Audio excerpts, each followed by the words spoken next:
Hey everyone that's logging in. I don't know how many people are live because I'm not looking at that at the moment. But just to those people that are logging in early, really appreciate you rocking up. All right, we've still got, we paused for a second then. We've still got 29 people on, but we're just swapping mounts, guys, because the other mount ate shit, yeah? So you're just gonna have a look at Dave and Bill, who's cutting out his glorious piles of shit. All the good stuff. All the good stuff. So Bill's 303s, but you guys are going on this mount, yeah? So you can have a look at Trent both cameras from time to time. What do you mean from both cameras? If you're going to address one camera with holding up something up close. Hi guys! Oh, okay. Because that one's really bad for YouTube. Okay. So I'll pass this back to Dave so he can Fuck it up again. sort out who's where. You have to lift the whole thing up.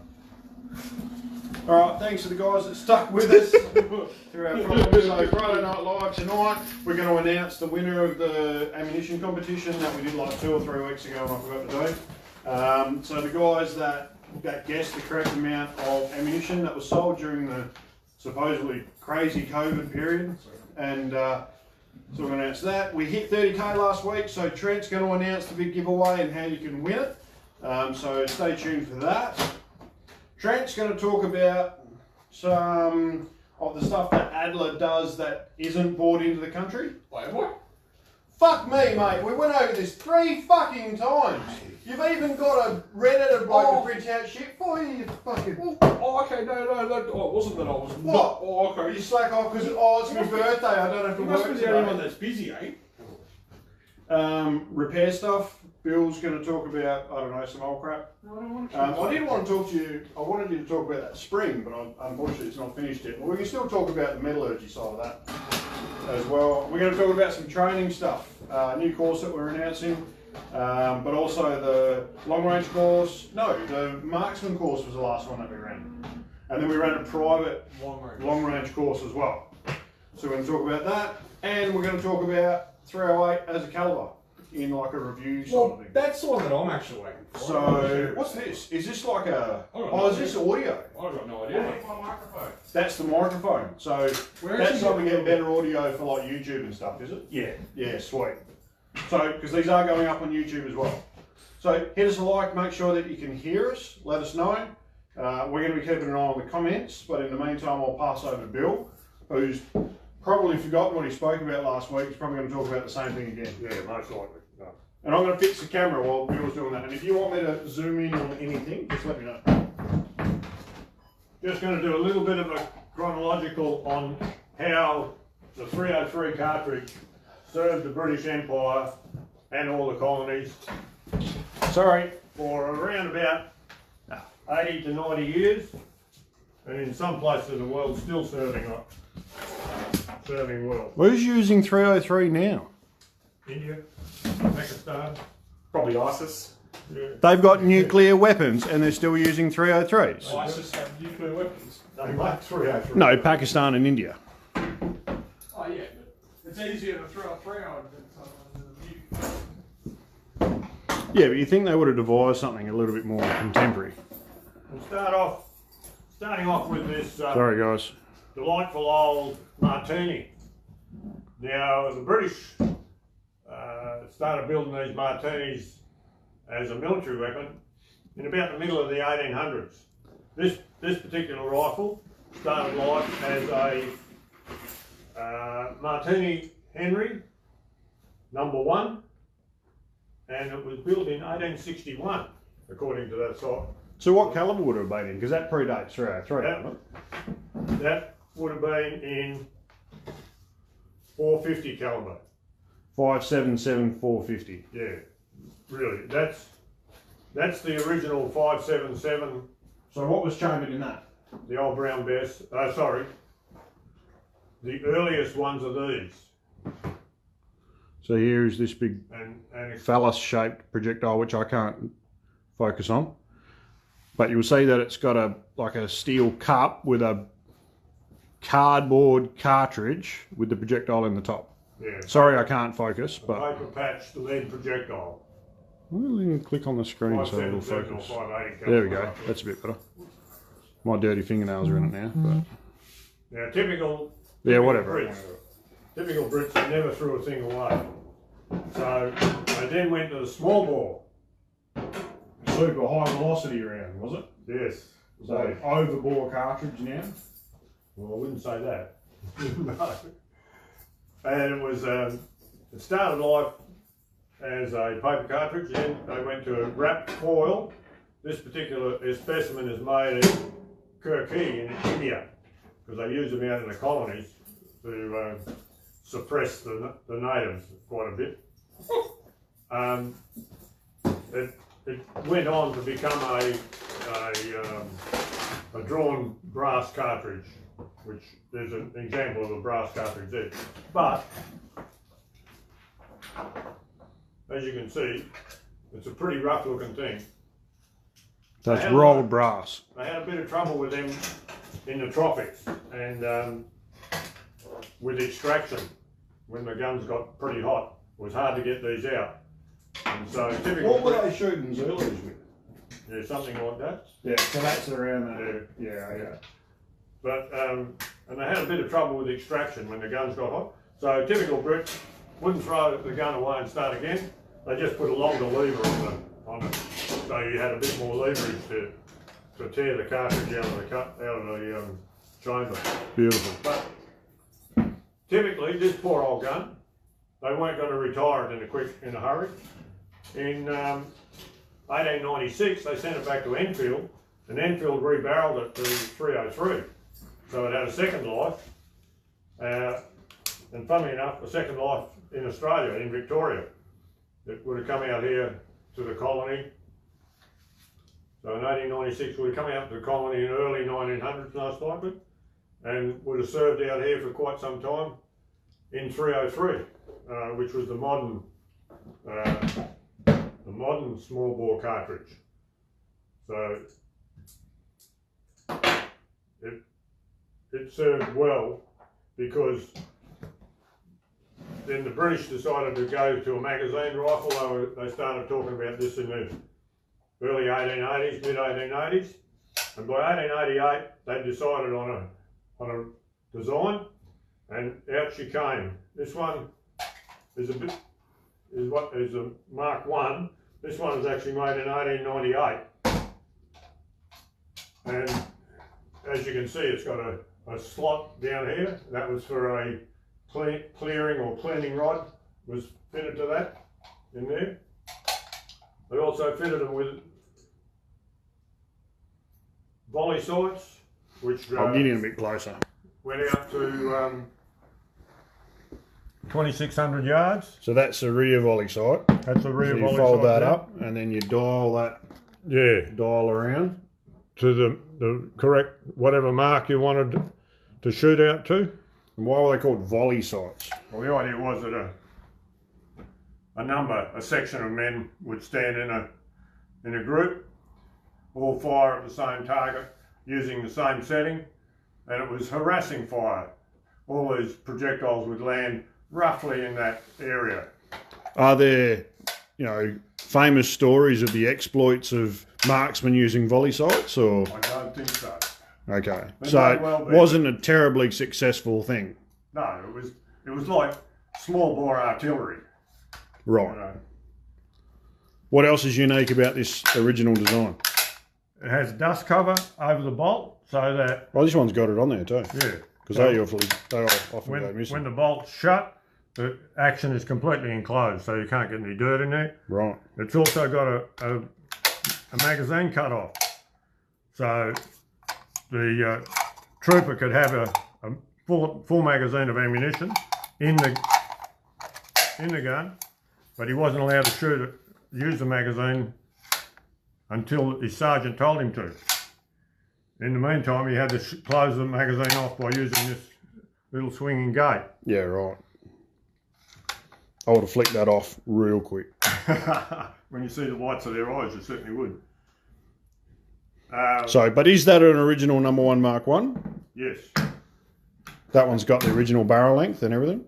Well, it's numbered, but Okay. whether it's numbered to the gun, whether that's the original barrel or not is another thing. Oh, okay. Quite often they did renumber them. All right. They went to the Mark II. Wasn't much to it. They just deleted the clearing rod. Pretty much everything else was the same. Dust cover, cut off, volley sights, all much the same. Right. But this carried on for a while. This was 1902. This was made. This would have been a Boer War use issue gun. Yeah, okay. This one's made by BSA. This one, the Mark I, was made by Enfield. BSA were by then were making big stuff. I'll jump one for a moment. This is the SMLE, short magazine. Short because it's a shorter barrel than the Mark I's. Magazine because it's magazine. Lee Enfield. It's Enfield rifling Lee action. and Lee action. Yeah. Now this came out in 1907 and was to be the rifle that everyone could be armed with. Cavalry, artillery, infantry, even the Navy used them.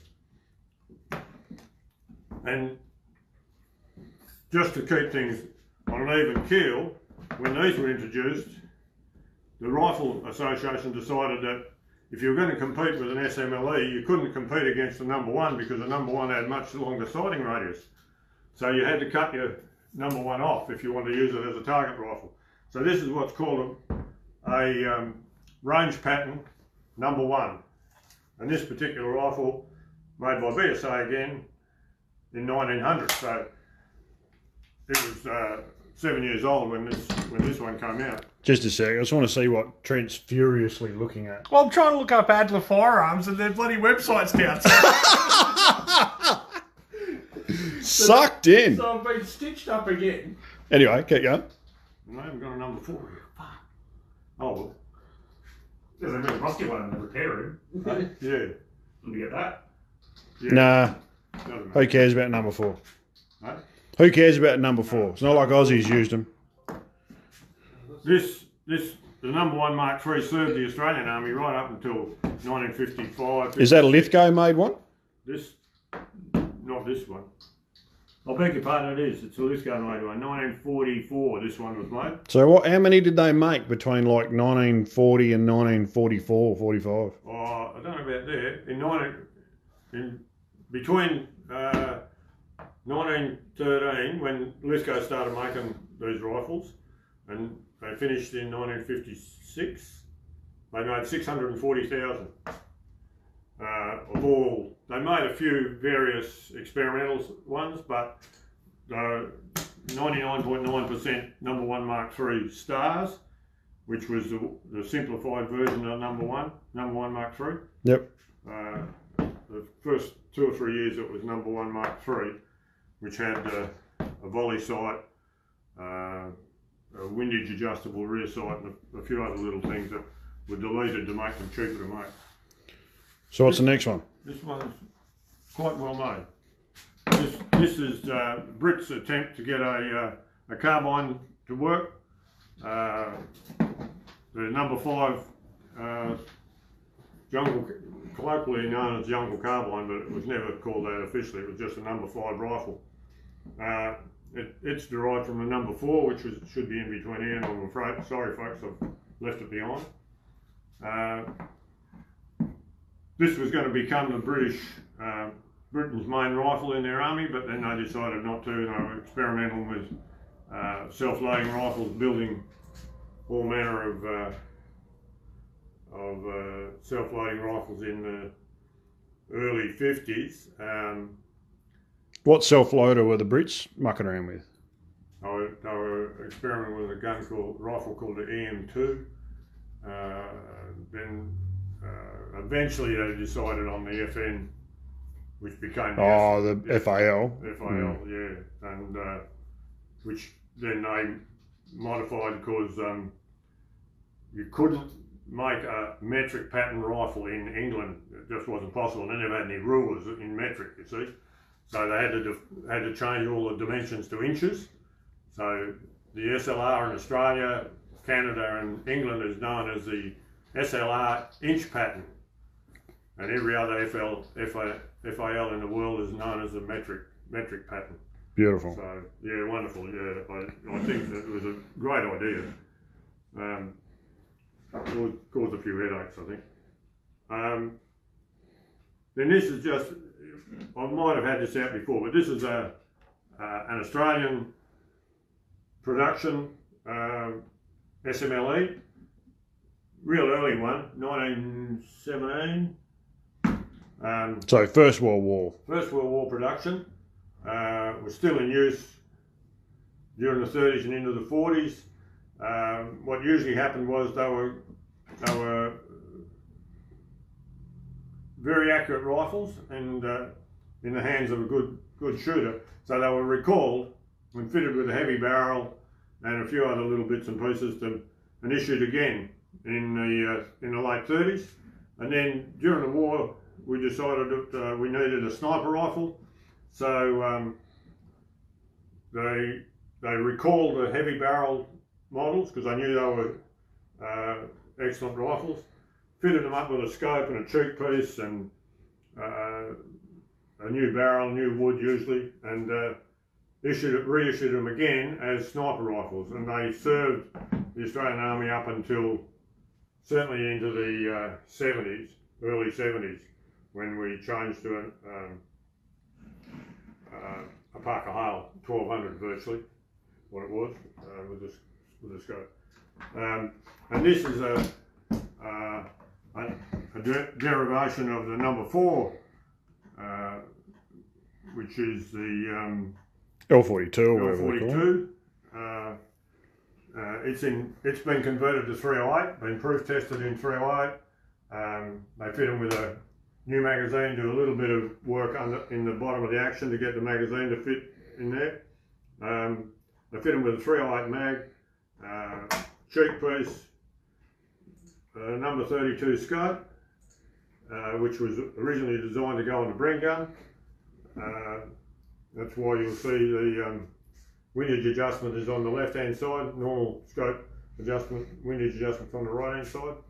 But these are going to be sat on the Bren gun down beside the magazine, and but that never came to fruition. Instead they used them on the number 4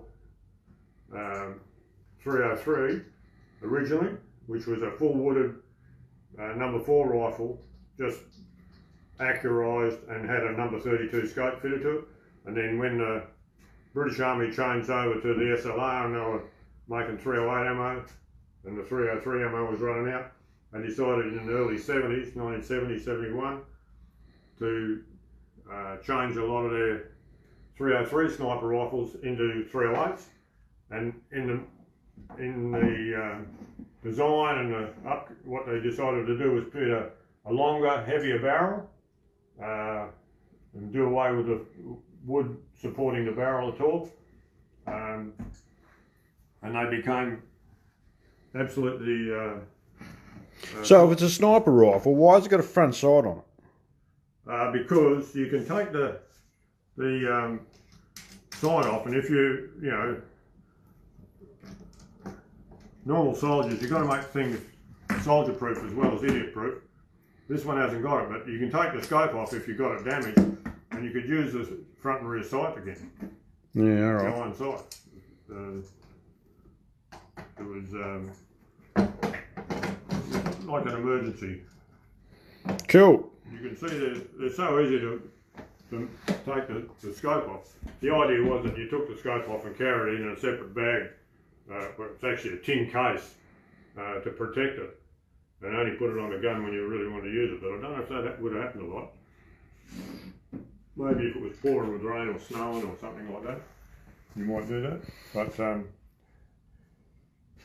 so as you can see, so there's all the way from your brass rolled, or from your cardboard cartridge to your brass rolled cartridge to the 303, and that's a modern 455-77 made by Bertram or someone like that. That's right. Yeah. But as you can see, the British were always renewing their rifles. They wouldn't, if they could, they would reuse them, modify them, upgrade them, do something to them. The SMLEs, the number ones, or yeah, the short ones, and also the bloody old number ones, they went through a myriad of upgrades, removing cleaning rods and fitting other things to them. They were like a moving feast. Yeah, the Poms just use the same shit forever because they're tight. Yes, Is basically what you're trying to say. yeah, they wouldn't throw anything out. If they don't run, That's such a boomer way of thinking. if you notice, I'm a little bit the same. Yeah, you know what? We'll go up against these Mexicans with their 7x57s with our 45-70s. That worked out well, didn't it? Right. So that was old crap with Bill for another week. Have you got anything else about 303s that you can say now, so you don't have to come back next week and do another? Well, I could do. I could come back, tell you some more about 303s. No? How about you tell us about springs and stuff like that next week? Okay. And flintlock pistols. And, Maybe not. yeah? All right.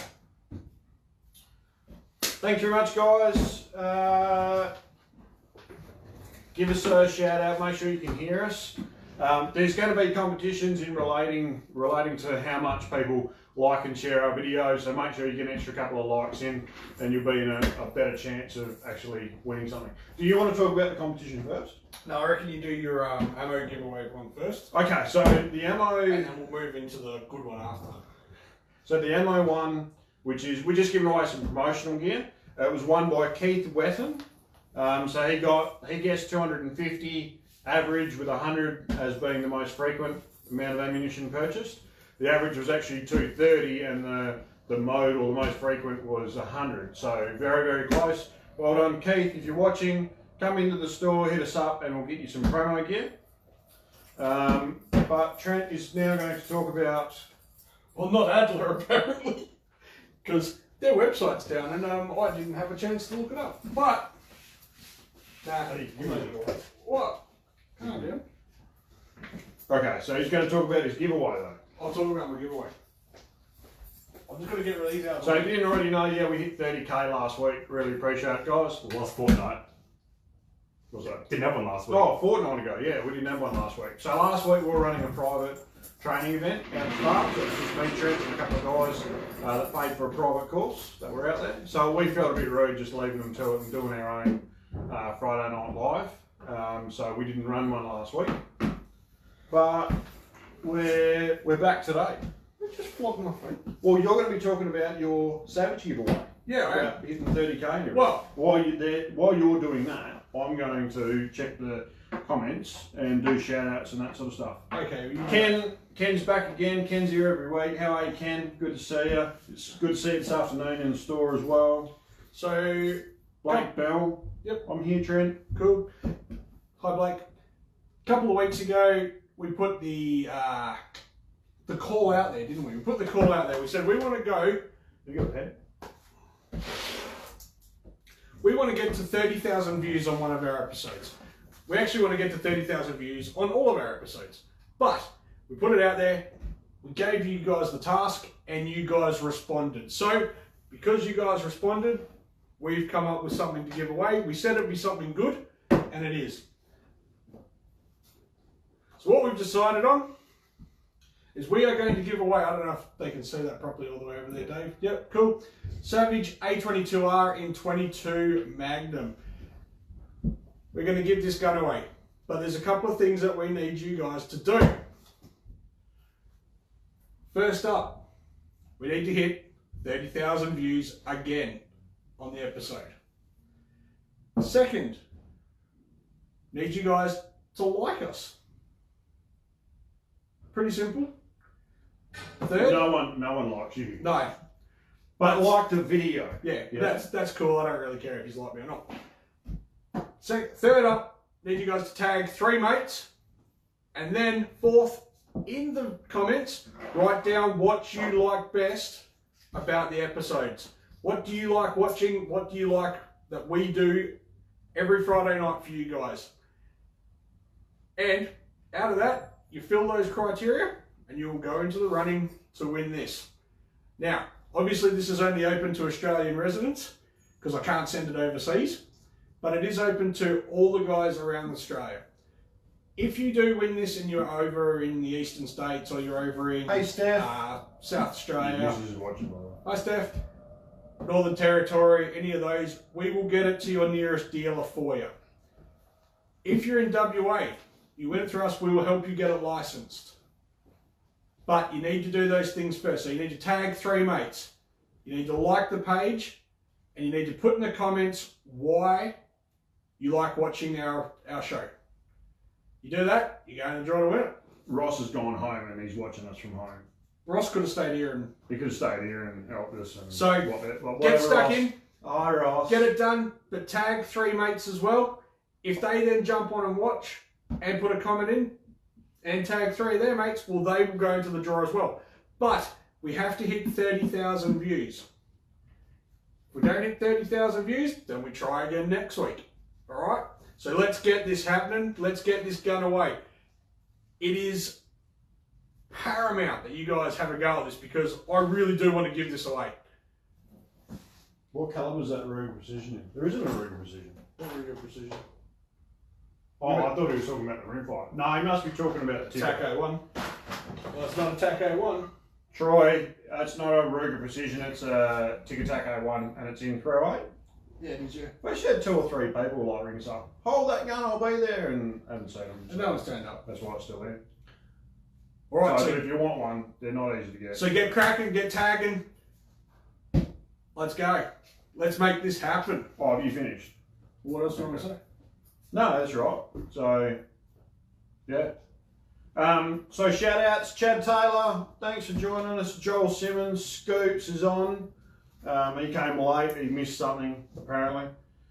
Troy was asking about the speed line behind us. Yeah, it's a speed line in No1 MkII, which we're actually probably going to take out on the next course. We are taking it out on the next course. So next weekend we're going to be shooting it, so we might get some footage of that. We've got 7 guys on that course and Alan Kemp, hey Al, they're going to enjoy that. Kathy, Stuart Ossel, 303 wood. Where does it come from? Some of Trees. the Australian stuff was coach wood, yeah, which is like a pretty shitty blonde wood. But some of it was walnut, and they stained it with alkanet root, steeped alkanet root, which is really, really red sort of colour, which is why you get that dark red sort of look through it. Chad Taylor. Cool. Hey, Chad. All right. I'm actually pretty certain I went to school with Chad Taylor. Blake Bell. Look at all those likes. Keep those likes Yeah, flying. thanks That's for coming awesome, guys. This is going to really, really The do. bottom rifle. Oh, that's just a Remington and 338 lapel, Brad. Yeah. Um, TAC 21 chassis, but the Where's Gen the 1. giraffe? Scoops wants the giraffe. You can uppercut a horse if you need to. Can we get a 7600 police? Yes. Apparently you can't get them anymore. Oh, Second okay. from the bottom, that is the Tic Tac 01. Blah, blah, blah, blah, blah. Wow, we've already got a heap of comments, guys. That's awesome. Absolutely awesome. 303 carbine for sale. Bill will sell anything for the right price. He tried to sell Zaine a number of times, Cool. but nobody would buy him. No. Too expensive. Okay. Alright, so which way get Friday Night Live? So Adler firearms that No, I don't bring in. Yeah, well, they bring in rifles, but I couldn't tell you what they're called. So Adler do a number of other rifles, yeah, and shotguns and stuff they don't bring in. They do semis, of course, but they also do a straight pull, like centerfire rifle. Yeah. That Trent's got a picture of. Yeah. Right here. Sure do. Oh, where's my wife? Well, I'll edit it in later. It'll be fine. Yeah, There it is, for right YouTube. there. We'll cut it for YouTube to a picture, picture of the other stuff Well, that they do. on the other side of the coin, I mean, Zaine's completely I right. somehow feel that you're letting down the team. He mate. was the only one that was actually busy today. So he's The right. only one that was busy. Everything that he's saying is correct. But I was busy. I was very busy today. You were. But lucky that I was only you. I just decided not to look up Adler. Oh, well, what have you got to talk about instead, seeing as though you've got nothing to talk about?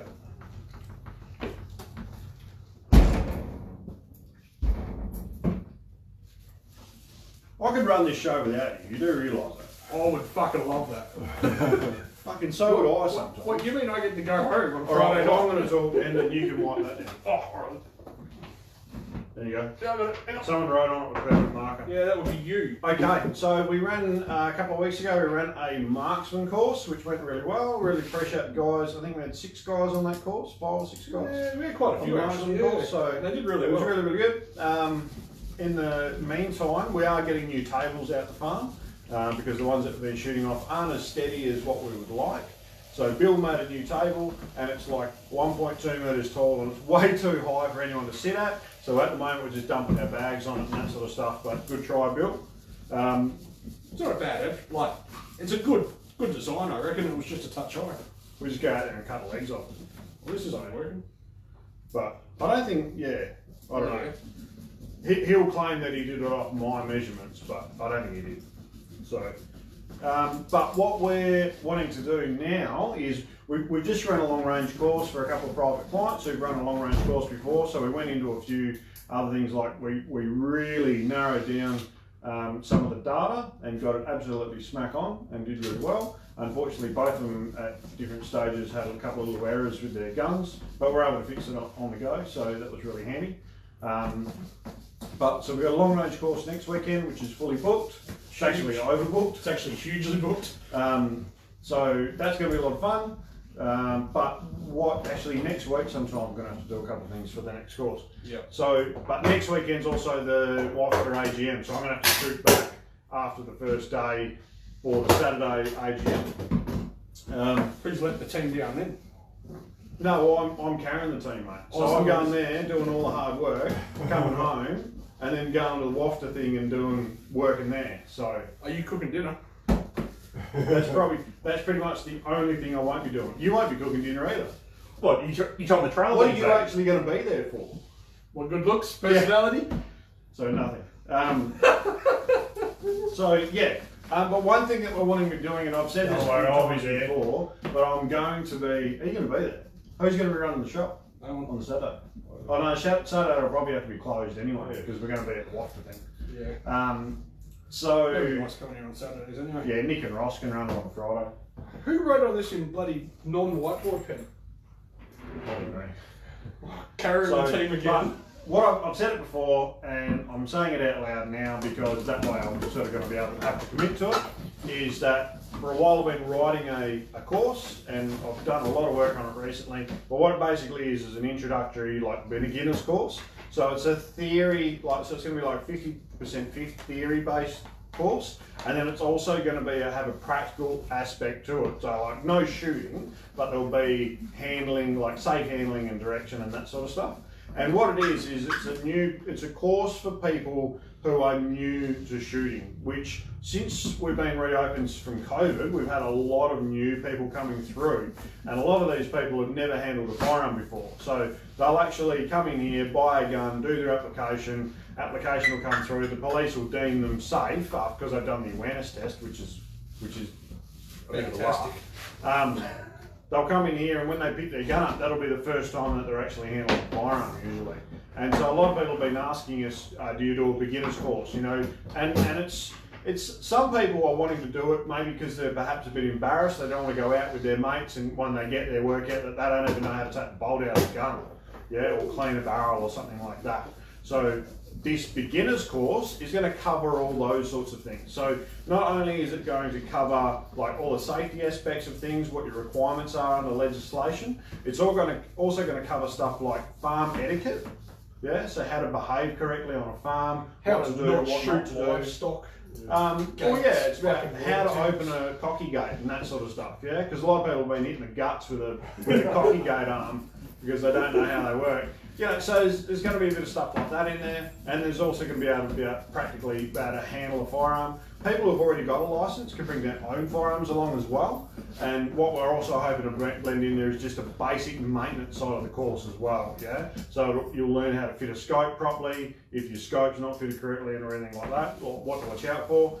How to clean a gun correctly, how to handle it correctly, and how to store it correctly. So we're writing that at the moment. We're hoping to release it soon. We're trying to get it as cheap as possible so it's accessible to everyone. I doubt it. I'd like to give it away. I'd like to offer it to our clients for free.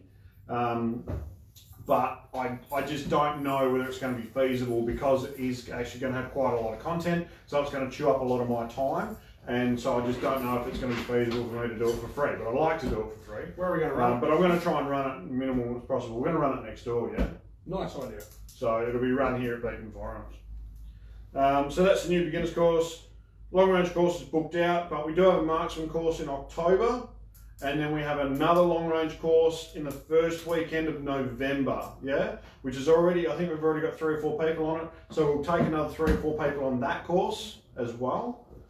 So if you are interested in a long range course, let us know. And there's been a lot of people interested in long range courses, yeah, because everyone's been cooped up, haven't been able to go away. A lot of people had overseas plans, you know, trips away planned and that sort of stuff, and no one's been able to do that. And so a lot of people are choosing instead to invest locally, excuse me, which is the way to do it. So going for trips down the Margaret River to the wine region and that sort of stuff, or more importantly, going out on a shooting trip with us and learning more skills on how to shoot. So there's a lot of that sort of stuff's coming up. So if you want any more information about the training courses and whatnot, just hit us up. Okay? Yeah, just give us a call. Right. Where are we now on this list that we never had before? Repair. I did a couple of muzzle brakes this week, which turned out really, really cool, and both of them already been picked up, so I can't show them to you. But you would have seen some pictures. But one of them was I did my first ever 3-start thread for a cap on a muzzle brake, which I reckon was really cool. I really liked it. Because you could. That was the only reason. No, only because I could. Because we fucking could. You seen that meme? Yeah. Noel West, good work. You've definitely got yourself kicked out of the prize. Noel West. Yeah, you reckon grade 7 was the best 3 years of my life. Lol. Yeah, so bottom of the pile with you, Noel. So how old are you now? Because you're in your 40s now, aren't you? Nope. He's 39. 39 this year, so he'll be 40 next year, won't it, big fella? Yeah.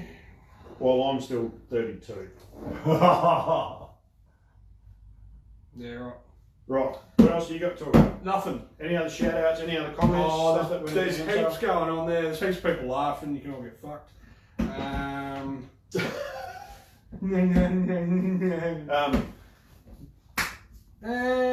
What else we got on here? Use a whiteboard marker. Yep, I've got everybody, all the experts at home telling me how to get rid of shit off of a whiteboard.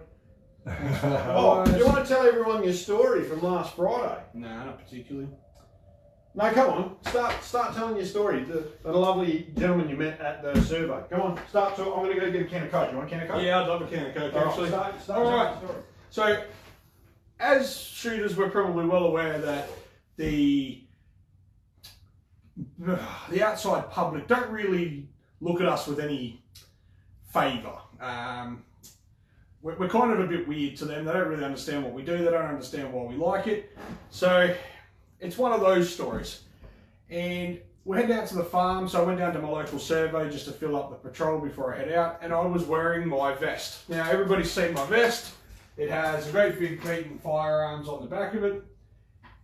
And I wear it to work and random places.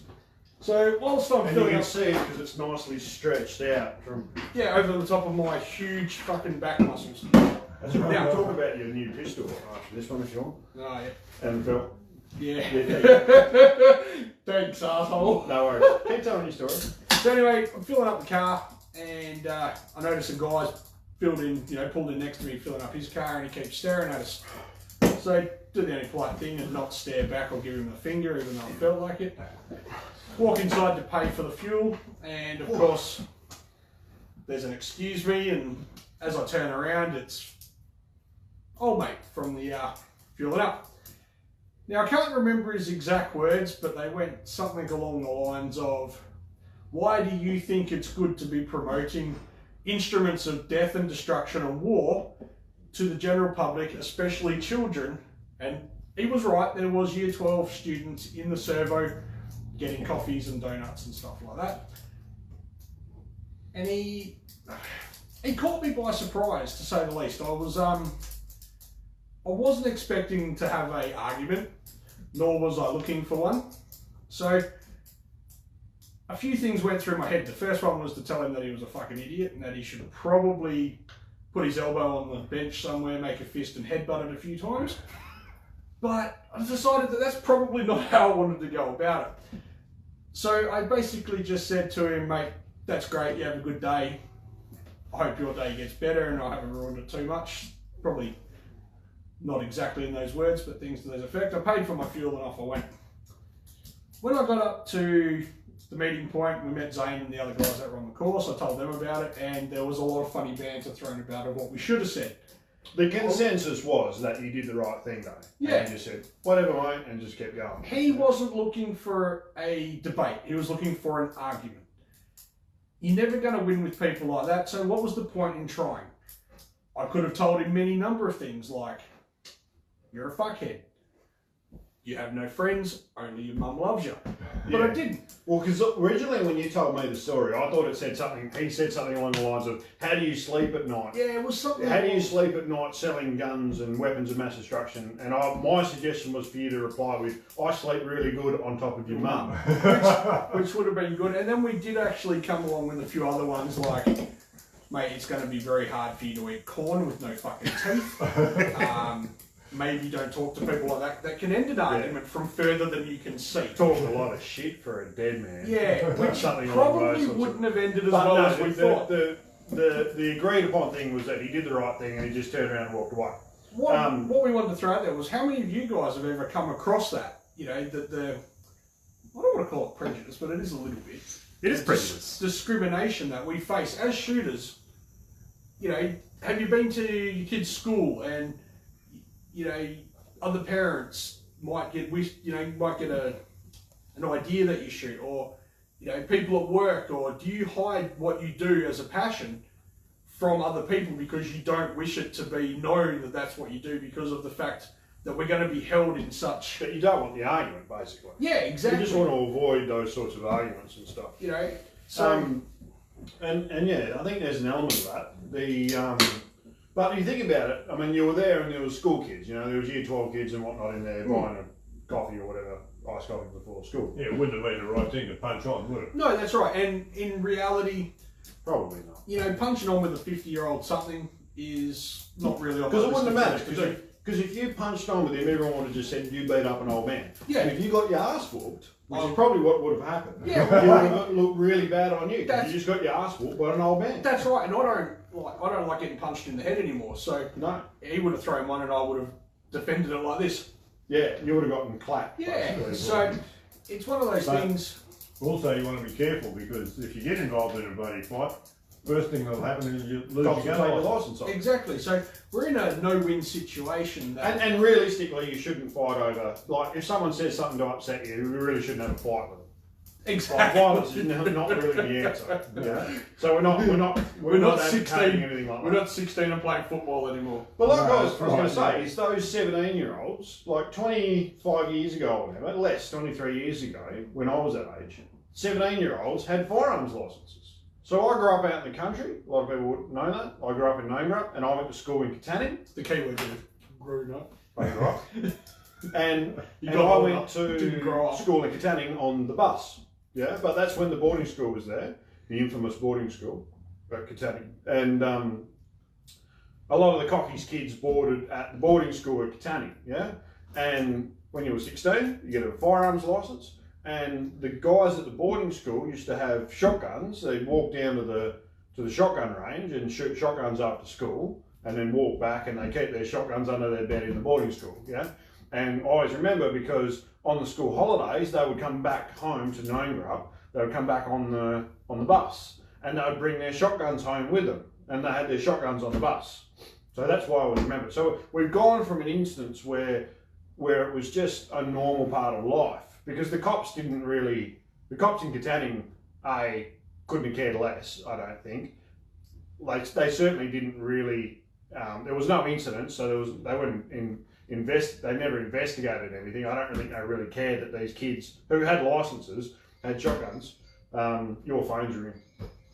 And so we've gone from that, where it's just an accepted part of society, to now people feel that they need to have a crack at you at the servo because you're engaging in a recreational sport. Now, admittingly, that guy's an idiot, yeah, because he's talking about weapons and death and that sort of stuff, and that's not because realistic. His knowledge comes from Whatever the it says portrayal of them in the media. Yeah. You know, yeah, I've got beaten firearms on my shirt. That must mean that I sell AK-47s, AR-15s, and yeah, that's right. And you're manufacturing illegal firearms, and you're in the drug trade, or you're involved in organised crime or something like that, which is just completely bullshit. Yeah, and it's the wrong. We're always portrayed as criminals, or, for lack of a better word, shadier side. You know, a couple of years ago when we did the interview with that blonde bloody journalist that came in. You know, her whole thing was like, oh no, she was pretty good. Emily, that was Emily from 7. Yeah, she was pretty good. That was when Barry's got broken into. Yeah, but do you remember the article that came up in the paper? Oh no, that was another chick. Yeah, that was for the West. Yeah, remember the article that came up? Oh, I couldn't believe, driving through the leafy suburb of Maddington, that there is like a dark underbelly of there's a gun shop in there. So fucking what was the other one that she felt? And there's a tyre shop, like that. Yeah, next to a tyre shop and a car dealership, and there was the shady underbelly of a gun shop. What the fuck are you on about? Like, yeah, I mean, she was talking it up because she had a feature article that she had to write. That's right. And she probably had 1,000 words that she had to write or something, so she had to chalk it up. Straight away, if you read that and you don't know anything, I live in Maddington. What do you mean there's a gun shop there? Yeah, well, that's right. Of course, they're walking around looking for, somewhere. Oh, geez, they must sell AK-47s and all the assault rifles. Knock on the door and the little eye thing comes across, and you got to say the secret password and shit. And there's a dirty gun. Some looks like Bill, but some big roided out bloke with gold chains and shit standing there behind the door. And, it's probably important to differentiate between the portrayal of firearms in Australian media and the portrayal of firearms in American media as well. We get a lot of American media. That's right. And it doesn't happen here. Yeah. But one of the things I'm throwing around, and I'll throw out a third point, okay? So we've got Brian, we've got, what's your name? Trent's point. We've got school kids growing up and that sort of stuff. And the third one is that traditionally speaking, the police, like when you go to apply for a licence, a lot of people, if they want it for recreational use, they'll put down that they're wanting the gun to hunt, yeah? Whether they want to hunt or not, yeah? And that's traditionally, and I have to be really careful about this because I don't want to implicate anyone, especially myself. But when you're doing, like, to get the best chance possible, you need to put it in as a concise an answer as you can. And so people traditionally put down hunting on their application, okay? Now, a lot of people aren't intending to hunt with a firearm, or if they are, it's not their primary reason. Under the Firearms Act, under genuine reason, it says that you can have a firearm for recreational use or hunting. Okay, so they're clearly quite distinct things. So a recreational use, other than club use, would mean if you want it for clay target shooting on a private property, or target shooting on a private property, not necessarily at a range, and that's quite legal. It's prescribed under the legislation, but the idea has always been that the police won't approve a licence for that, and we're going to try and test it out a little bit. We've had it verified in the past by the inspector in charge at licensing, the previous one, back when Bill was the president of WAFTA, that you would get an application through for recreational use, but there's still this aura of, I'm not going to rock the boat, I'm just going to keep the head down, and I'm just going to put down what I think they want to make sure the application goes through. Well, it's still on the property letter, there is a big thing there, as everybody's aware, that says list the type of vermin. Yeah. Like if you say steel targets, clay targets, is that going to get through? Because you still have to list something in that. Well, it's not vermin. Well, I mean, if the application's not for shooting vermin, but that's the thing is how many people put down in their application that they only want to shoot recreationally with it, that they don't want to hunt with it. Well, that's true. No one. No one that I know. No one yeah? does it, no. And so there's this idea that we just keep our heads down. We'll just do what we can. We'll be, a bit guarded about this. and we'll just do what we need to do to get the application through. And it's the same, and I see the similarity between that and what happened to you. It's like, rather than have an argument with this guy, I'm just gonna, yeah, whatever, mate, keep my head down and just we'll continue on this path. And that attitude, it's almost an apathy, you know. It's almost for sure.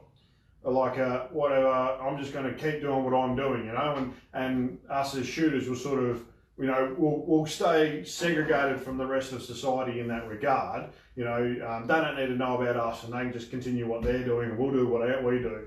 Now, is that a good attitude for the shooting population to have moving forward? No. No, I don't think it is. And that's the thing is that the more every single one of us can do to make sure that people are aware that there is a big sport of shooting, and that it is a, you know, it's a socially acceptable side.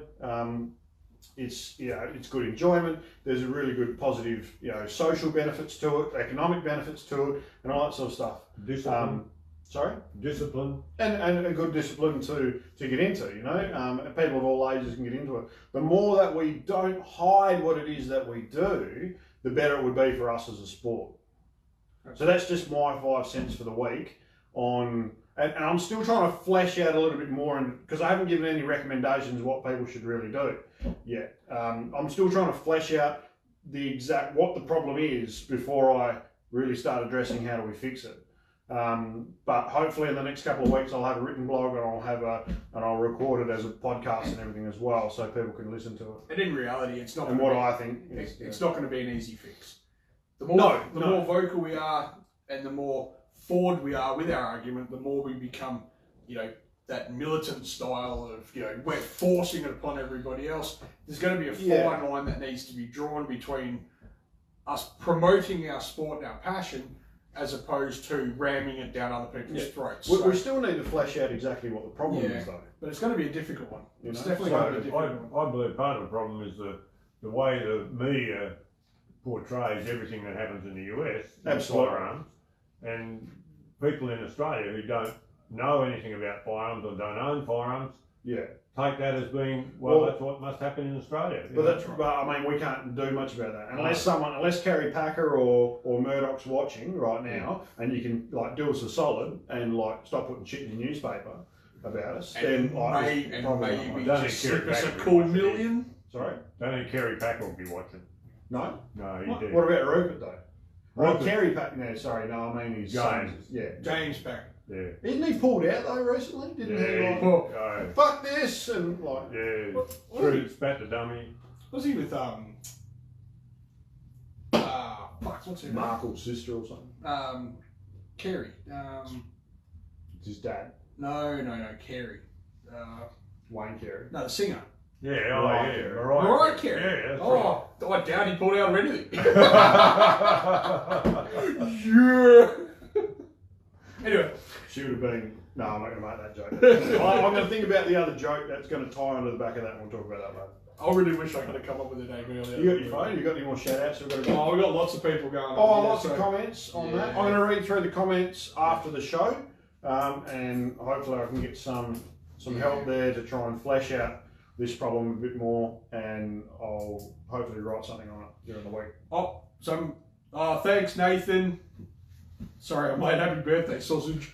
We've got over 100 people watching us live right now. Really appreciate it, guys. Thanks very much. So that's going to really get it.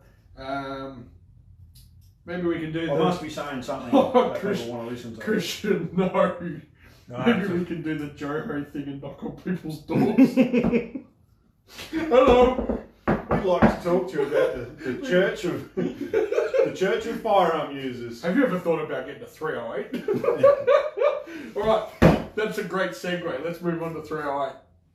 Oh, that's what we're doing now? Yeah, let's do it. All right, so we'll get on to 308. So we've done the cartridge talks and blogs and stuff in the past, but we're actually going to talk about it this time. How are we going to do this that's going to make sense? Where's that whiteboard marker that I have? Right there where you left it. Oh. Okay, so my segment, so I get to name it. Okay, let's name it. Why 308 is gay. No, you can't lead with that. I don't like 308. Well, what is boring? Can I have that bit of rag? No, I threw it out. Give me another one. There's a bit down there. Alright, so as you can see, this segment is designed to split the opinions of everybody that's watching. So, this is where the, well, actually, Dave, Yes. you get to come over here and you get to look at all these comments that are going to come through on this and sing them out as you see them. Yes, Sammy, that is a Vernie Karen speed line in the background there. That's in 300 Win Mag, so it's actually a good caliber. Okay. So 308 Winchester. So 308 Winchester's been around for a long time. I think it was invented about 1954. I probably could have done some research on this beforehand. Did I write anything down about it? Oh, you did, but not a lot. Oh yeah, I did a little bit. So it's been around for a long time. It's a NATO cartridge. It became a NATO cartridge. No, it was a NATO cartridge for a start. Yeah. Thanks, Bill. NATO, well, Still the is. Yeah, still yeah, is the still name. is. But then Winchester gazumped them by bringing it out as a commercial cartridge. Right. Yeah. How different is it? How different is it from the 307 Winchester? 307's got a rim on Thanks, Bill. Like nothing the same. Yeah, that's right. Nothing at all. So 308, like a lot of people have got them. I don't like it as a cartridge. I don't have one. Actually, no, I tell a lie. I've got one and it's in bits, and I'm not the big hurry to put it back together. But the other side of it is he doesn't like recoil. He's very shy of it. Oh, fuck He's off. got sore shoulders from carrying the world all the time. Carrying you anyway, you fat shit. Well, that's true. You carry me a lot. But you wouldn't do it if you didn't want So to. we're talking about 308. It fires a 308 diamond projectile. They're usually between about 110 up to, like, depending on your twist rate, you can shoot up to like 200 or more weight projectile. They make 250s and stuff down in 30 cal, so there's a lot of versatility there.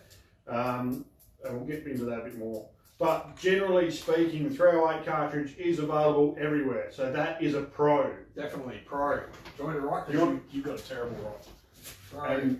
And you can write. You write the good and I'll write the bads in. Yeah. Yes. So it is available everywhere. Everywhere. And jump in if you guys got a good or a bad thing about 308 that you'd like up on the board. Jump in. Oh, hello. That's the. That's so you can read the screen. That's the porn. Okay, so it's available everywhere. Everywhere. It is everywhere. And that includes your local hardware stores, especially rural WA. It's going to be there as a general rule of thumb. Good bullet weight range. Yep, so, Weight, just write weight. yeah, I'm just going to laugh. And in brackets, put 110 to 200. 110 to 200 plus. Yeah, so you can shoot like a big variety of weight of projectiles, and so you're going to get a very big variety in terminal performance as well. So you can shoot a lot of different game with it. Yeah. Lots of product development, so you can get a lot of different products for it. Yeah, there's a lot of projectiles for it. Like I said, there's also a lot of different powders you can use in 308 that do different things for different bullet weights. A lot of different projectiles you can use for different game, and there's also a lot of different cases you can buy. You can buy really, really cheap cases. You can buy expensive like Lepore and Norma and that sort of stuff if you want to shoot competitions. There's a lot of guns available. There's a lot of aftermarket magazine systems available. So there's a whole range of stuff. Yeah, you got like a Palmer brass and all that sort of stuff. Yep. So mag capacity is the next one. So you can get 10 shot and bigger magazines around the place that do different. What are you doing? Oh, you're working that, are you? Right. Yes.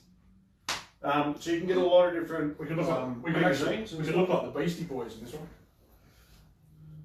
Well, otherwise you can't read the thing. So people on YouTube can read that one. Yep. Okay, cool. And then the last one is rifle selection. So they're all the good pro points that I came up with during the week. Well, we came up with it. You weren't the only one. Did you help? Yeah. Oh, right. This is what happens every other time. It's large rifle choice. Yeah, everyone and his dog makes a 308 rifle. Yeah, that's right. Mainly what 308. All right, so the cons. Average at most things. Like 308 You write is that down. at most.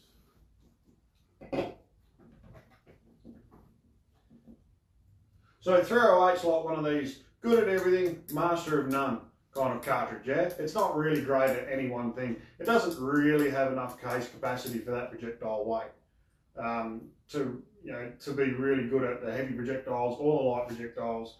You know, it's not terribly fast. It's just average at most things. Yeah? Righto. Sammy wants to add... It is. It's fucking average. Sammy wants to talk about the cost per round. Yeah, we'll get to that. Okay. Well, that's actually a pro, I reckon. Some people think it's a pro, some people think it's not. Huh? Boring. Everyone has one. I don't. You're the sort of person that would have one if you could though. Like it is one of those boring cartridges.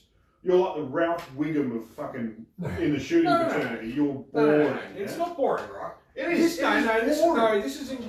This is like saying it's the missionary position fucking white bread round. Like it's that's nice. No, that it's works. Not. White bread is spicy, isn't it? No, it's like vanilla ice cream. Vanilla ice cream. It's not. It's delicious, and it will get you through. The fact that you're 40 something and you still think vanilla ice cream is delicious. I'm not 40 for fuck's sake. It's boring. For someone good at maths, you fucking suck at maths. What? Shit range. Short range. Relatively speaking, 308 is a short range cartridge. It's relatively underbore, and that's typical of rounds that use like 2206H, 2208.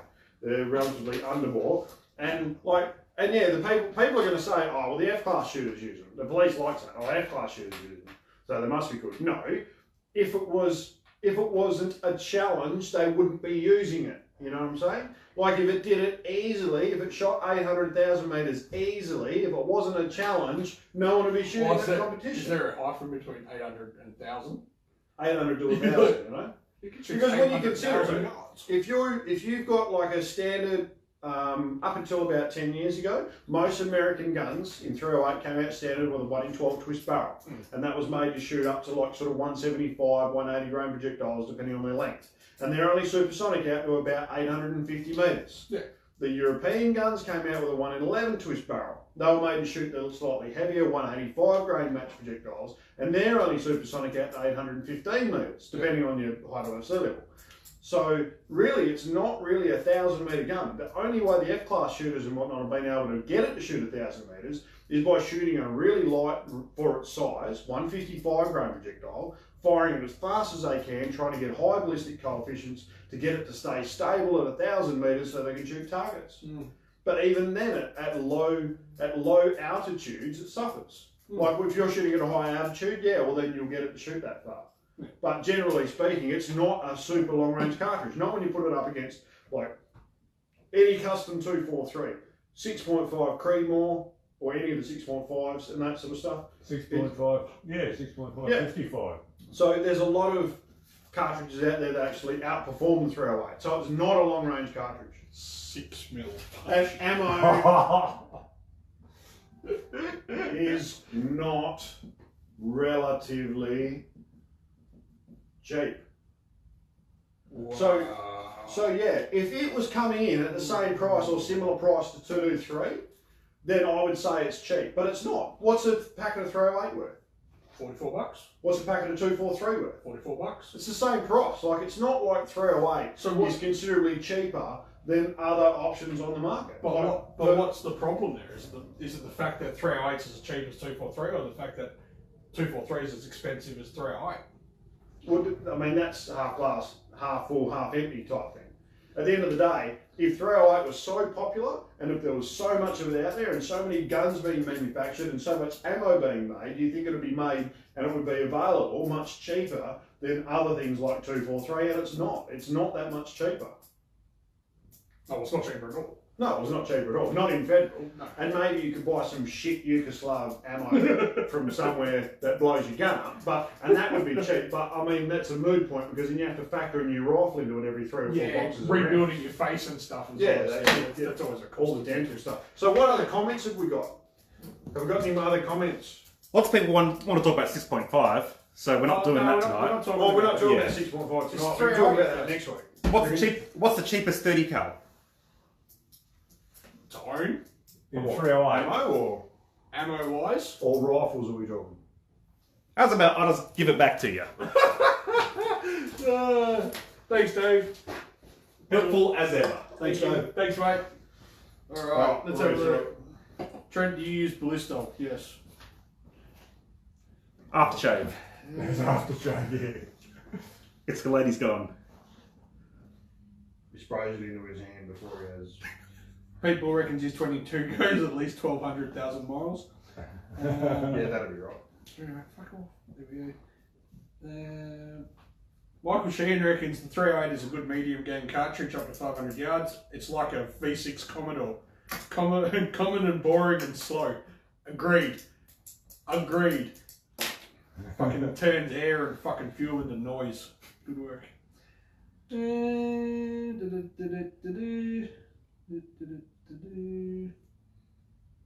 Who out there owns a 308? Like, check it in the comments what kind of gun you own if you got a 308. Oh, I got in trouble for clicking that pen. Sorry, Pete. You should know better. Yeah, apparently. Who else has got any pros or cons as well? Well, there's not really a lot of cons or pros. There's just a lot of people just saying Talking shit. Yeah, basically, which is what we're chasing, really. 416's where it's at. Being right there. Yeah. 308 is gay, thanks, Scoot. Cheers, Scope. So that's one in the Zaine camp. Scopes is on my side. For once, normally he's against you at Yeah, that's everything it. you say. Well, normally I'm against him as well. Because it doesn't matter what Scoop says, it's probably wrong. 270, Daniel, you're wrong. Well, we want to do that next week. I can 270. tell you how shit 270 is. That will take a If full you think episode. If you think that I went hard on 308, you ain't seen nothing. So I want you to tune in next week, Daniel Anderson. You're going to have a great time. Yeah, Zaine's going to compare his I'm 280 gonna jump. Remington to a Simon 270. Simon reckons the lawyer says to Zaine, "Show me where the 308 touched you," and you cried. Yeah. Yeah, Yeah. them's fighting Where words. did it touch you? Pete reckons couches are better than any caliber. 416. Aussie as 308 Holden. Bag. Bear in mind, a lot of us are paying retail prices for 308. Yeah, that's all of us, mate. Unless you can make them. I don't pay retail price for 308. No, I don't pay for 308 in general. Because I don't have a 308. So I'm not gay. That's your problem. Seems like a trend to slag off tried and true dependable firearms and ammunition. That's because it deserves it. Yeah, just because we now have new modern products doesn't negate their effectiveness and practicality. Paul, I can guarantee that you own a 30-30 with that statement. Yeah.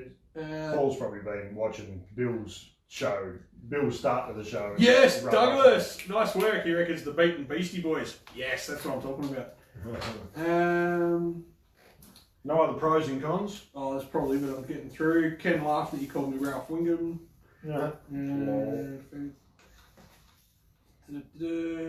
Stop looking at the whiteboard, sausage. The glare from the lights is playing up with the camera focus. Okay, thanks, Nathan. I can't wait. Come in, Nathan. We're gonna have a great time.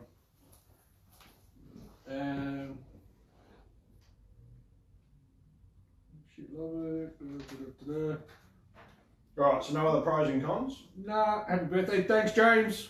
Alright, so if you've got a 308, sell it and buy it like a 3006, yeah? Because 3006, you can get the same mag capacity, but you've got more grunt. Typically speaking, they handle a heavier weight projectile. So if you want to do long range shooting, there's pros there straight away.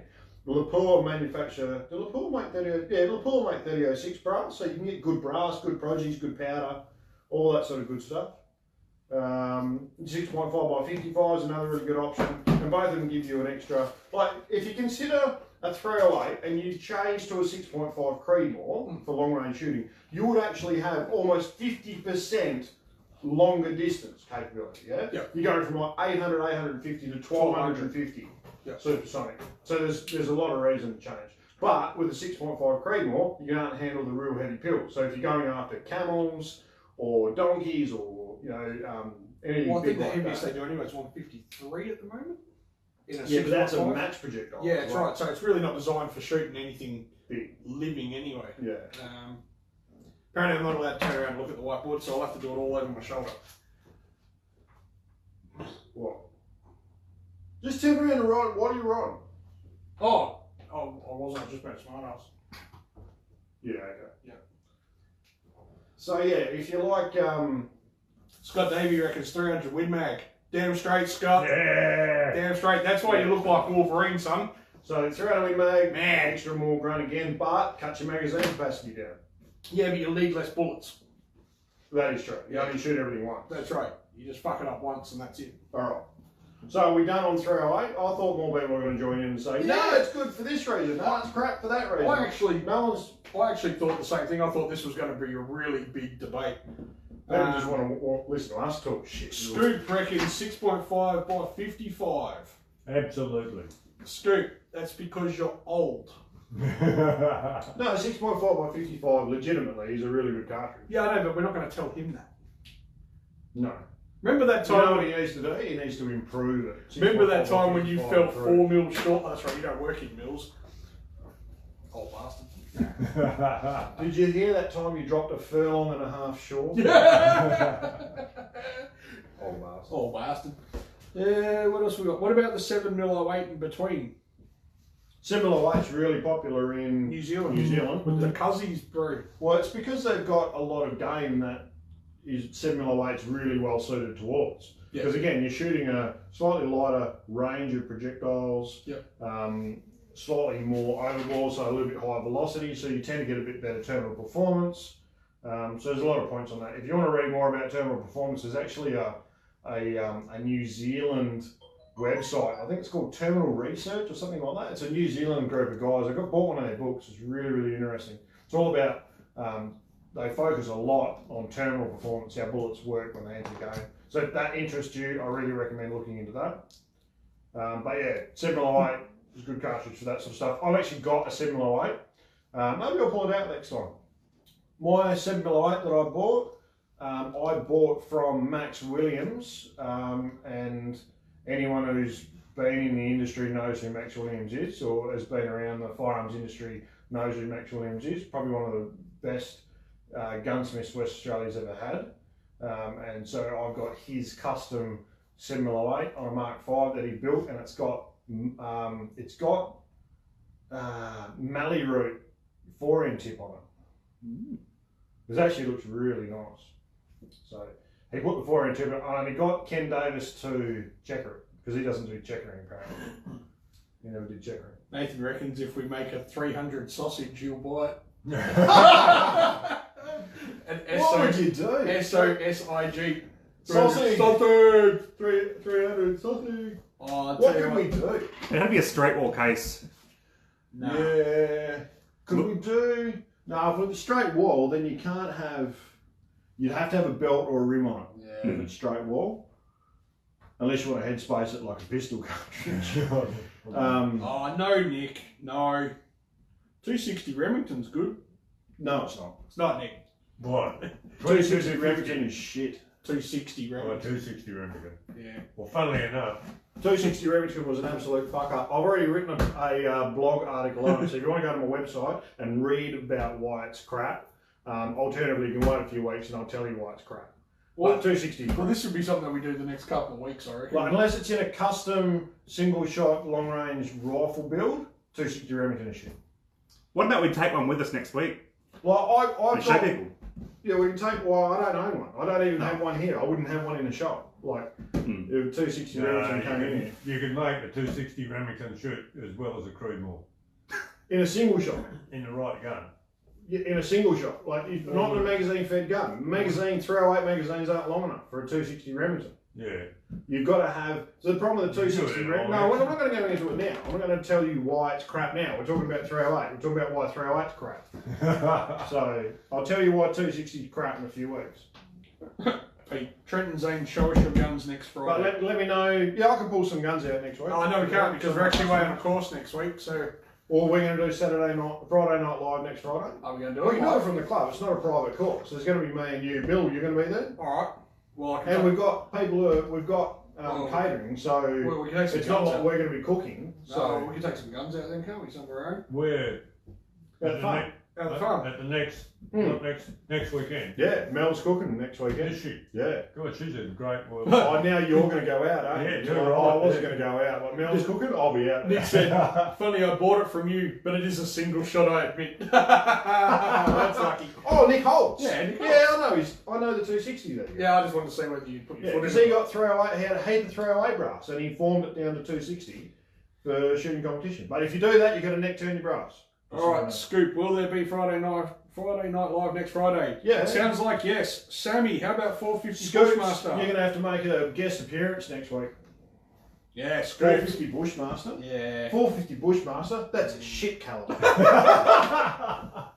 Otherwise, we're just going to 45-70. Just keep chucking comments in. Each week we'll bring up a new caliber, and me and Trent, I'll tell you why it's crap, and Trent will tell you why it's good. We got up to 116 live. Just Yeah, this sort of stuff. When we talk crap about this, yeah, let's bollocks and shit, like we're going to people keep love doing it. that. Yeah, that's going to be great.